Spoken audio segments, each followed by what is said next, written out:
Assalamualaikum warahmatullahi wabarakatuh.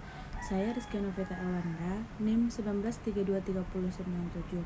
Di sini saya akan menjelaskan perkuatan struktur dengan damper atau alat peredam adalah salah satu metode sistem approach yang dapat digunakan untuk meningkatkan performa struktur dalam menahan gaya lateral. Terlebih dahulu, saya akan menjelaskan tentang bantalan karet. Bantalan karet sering dikenal sebagai base isolation. Tampaknya, penggunaannya akan semakin berkembang luas di masa datang. Berbagai daerah di Indonesia yang dikategorikan rawan gempa menjadikan bantalan karet peredam gempa ini sangat diperlukan untuk melindungi struktur bangunan. Bantalan karet ini tergolong murah dan bukan merupakan alat berteknologi tinggi.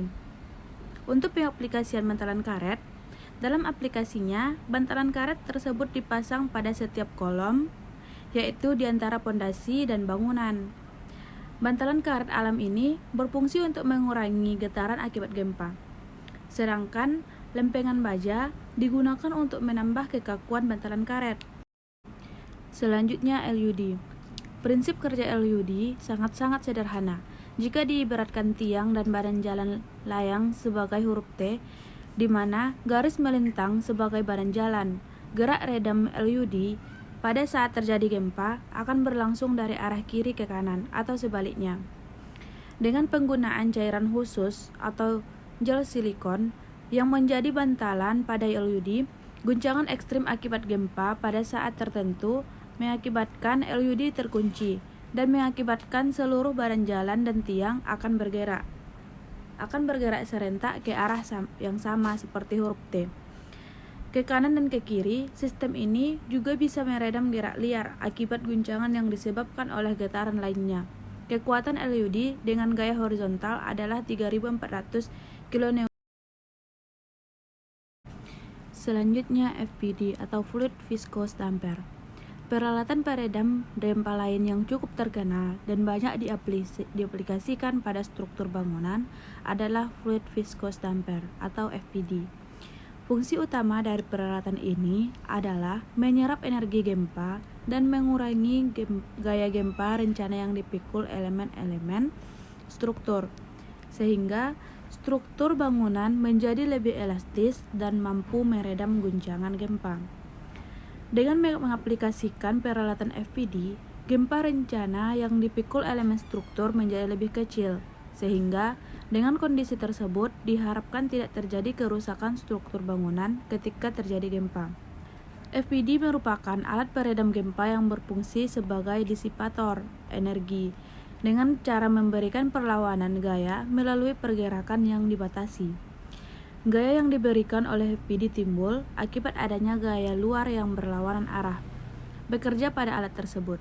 Peralatan ini bekerja dengan menggunakan konsep mekanika fluida dengan mendisipasikan energi. Jika pada struktur dipasang FPD, gaya redaman akan sama dengan 0 pada saat defleksi maksimum, karena kecepatan struk sama dengan 0 dan kemudian berbalik arah. Saat kolom berbalik arah ke posisi semula akan menjadikan kecepatan struk menjadi maksimum atau gaya redamnya menjadi maksimum. Pada posisi kolom normal, tegangan kolom adalah minimum. Dengan demikian, penggunaan FPD sebagai alat peredam struktur tidak akan meningkatkan beban pada kolom akibat gaya yang dikeluarkan FPD.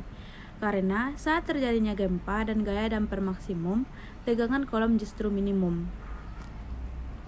Keuntungan FPD, adapun kelebihan FPD yaitu dapat mereduksi tegangan, gaya geser, dan defleksi pada struktur, dapat bekerja secara pasif atau tidak membutuhkan peralatan atau sumber daya dalam penggunaannya, dapat bekerja dengan tekanan fluida lebih tinggi sehingga bentuknya sama kecil dan praktis. Selanjutnya HIDAM atau High Damping Device. Alat peredam gempa ini adalah hasil penelitian dan pengembangan laboratorium Kobori, afiliasi perusahaan kontraktor di Kajima. Di Jepang sendiri, alat ini berhasil diaplikasikan pada gedung-gedung tinggi dan struktur khusus lainnya.